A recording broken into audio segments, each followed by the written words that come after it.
Hi, my name is Miss Haynes. I'm a 7th grade math teacher at Central York Middle School, and I'm going to give you some information about a flipped mastery classroom. So I run my 7th grade classroom as a flipped classroom, and that just basically means that the students are kind of responsible for their own learning, so the learning is kind of put back on the students. And I'll explain a little bit about that in a while and how it works in my room. And then the mastery part of it means that the students don't move on until they've mastered a topic. So in my room, mastery to me means an 80% or above. So to other people, it may only mean a 70% or a 75%. That just depends on the person. So in my room, a student can't move on from one topic in math to another topic until they get an 80%. So we're talking about a flipped model, but also with the mastery built into it.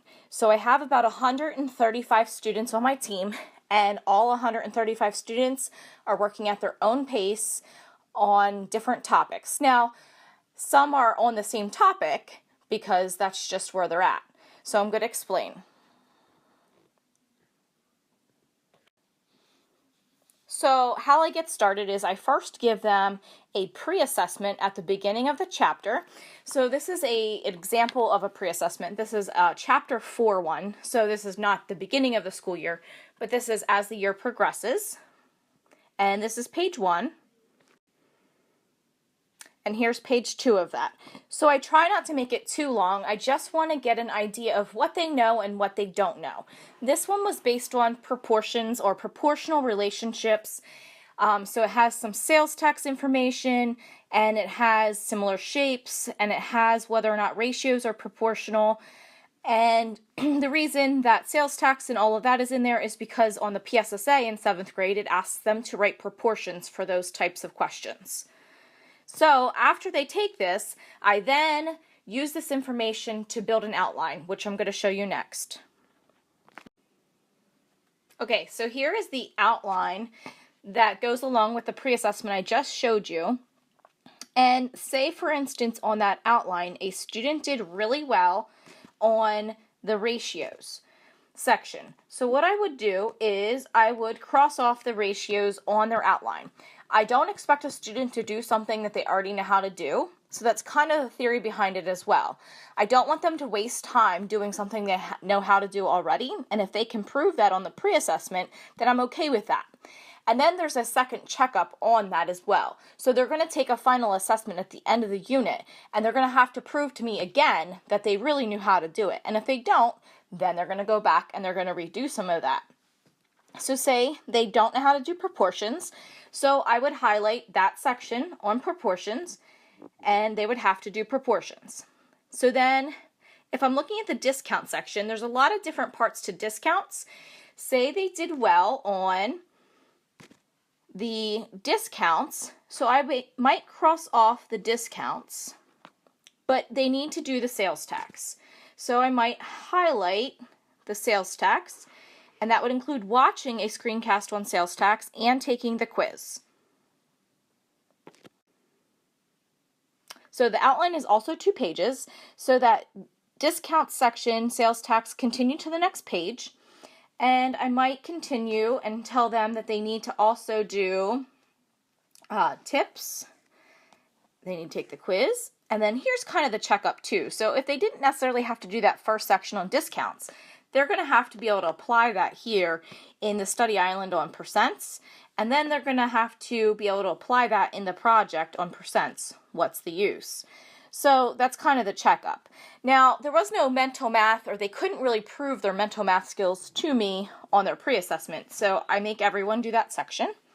And then the percent increase, decrease, most students miss that section, so I'll highlight that. And they have to do all 3 bullet points.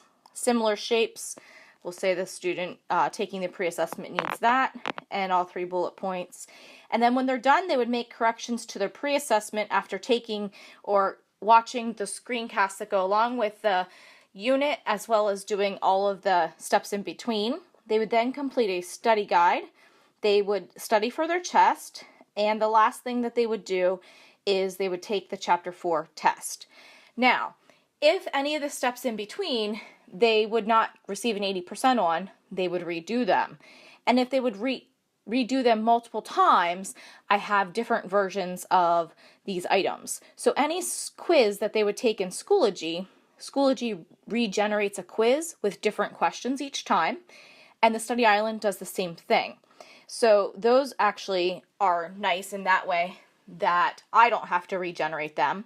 But say they take this chapter test and they don't do well on it, I have different forms of that test so that they could take it again.